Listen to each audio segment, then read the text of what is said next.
So, one of the questions I hear from people a lot is my goal realistic? And I think the interesting thing about that question is we all want to be right. We all want to be able to predict the future, guess the outcomes that we're going for, and get there, right? And when we don't hit those goals, it can often feel like a total failure. So if you're thinking about your business and your business growth and your goals for 2024 or any other year, the question you want to ask yourself isn't, is this goal accessible, achievable, or any of those things? The question that you really want to ask yourself is, what information do I have about the numbers in my business so far? And how can I use that information for me to set a stretch goal without feeling like, I'm just grasping at straws? So when you think about it that way, you start to shift away from, am I right or wrong, to what information has my business given me to help me get there? So here are the numbers that I want you to look at and think about. One is the most obvious, your audience size. Okay.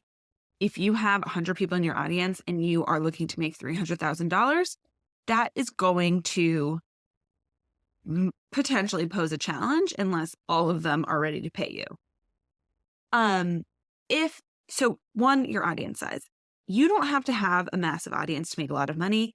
I say this all the time. I've made hundreds of thousands of dollars, and my email list just recently crossed over to over 1,000 people. So you can make quite a bit of money with a small audience, but that initial number is important because let's just say you are thinking about selling 30 spots to a list of 100 people. That's a 30% conversion rate.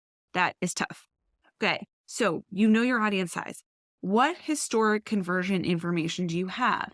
If you just look at your email list, let's say, as the representation of your audience overall, what has the conversion rate been for your email list last time you launched, last time you promoted something?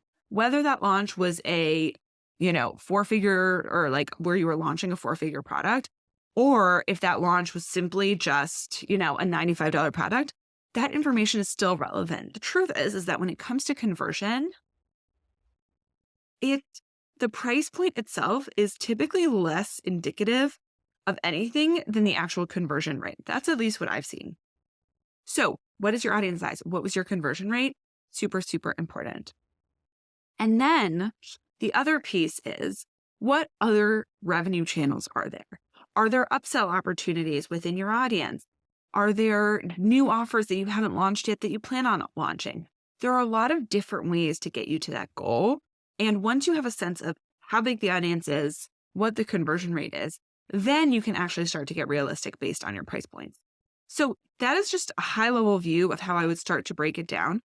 The really ugly fact, true fact, I don't even know what I would call it, that I really want you to keep in mind is we just don't know a lot of the time. So everything that we do in our business is an educated guess. And the goal is not to necessarily get it right, although that is nice when that happens. The goal is to create an infrastructure that is as right as possible. So let me know what you think about that. Let me know what you take away from it.